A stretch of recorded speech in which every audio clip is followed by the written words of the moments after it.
और जॉर्ज पंचम का आगमन था, याद रखेगा, और इसी के कारण इस विभाजन को रद्द किया गया था, यहीं पर घोषणा की गई थी। अब देखिए 1912 में आपने सुना होगा कि फिर से एक बार बंगाल का विभाजन किया गया।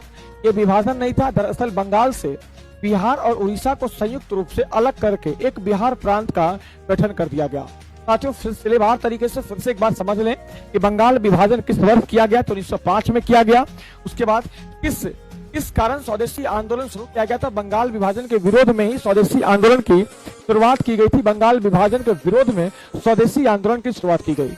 19 जुलाई 1905 को बंगाल विभाजन का प्रस्ताव ब्रिटेन की पार्लियामेंट में रखा गया और 20 जुलाई 1905 को यह प्रस्ताव पर भारत सचिव का सिग्नेचर हो गया और प्रस्ताव पारित हो गया। उसके बाद यह प्रस्ताव पारित हो गया और भारत में छपने वाली संजीवनी मैगजीन में पहली बार यह खबर छपी कि बंगाल का विभाजन कर दिया गया। तो अब बंगाल के तमाम राष्ट्रवादियों ने 7 अगस्त 1905 को कलकत्ता के टाउन हॉल में उपस्थित होते हैं।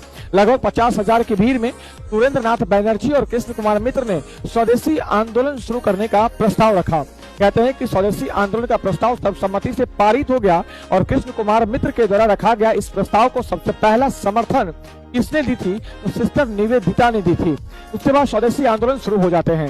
16 अक्टूबर की वह तारीख थी जब बंगाल विभाजन लागू हुआ। लॉर्ड कर्जन ने इस बंगाल विभाजन का कारण प्रशासनिक सुधार बताया था, जबकि भारतीय राष्ट्रवादियों का कहना था कि बंगाल का विभाजन सिर्फ और सिर्फ बंगाल के अंदर बढ़ती हुई राष्ट्रवाद की विचारधारा को दबाने की कोशिश से किया गया है। तो ये तमाम चीजें आपको याद रखना है।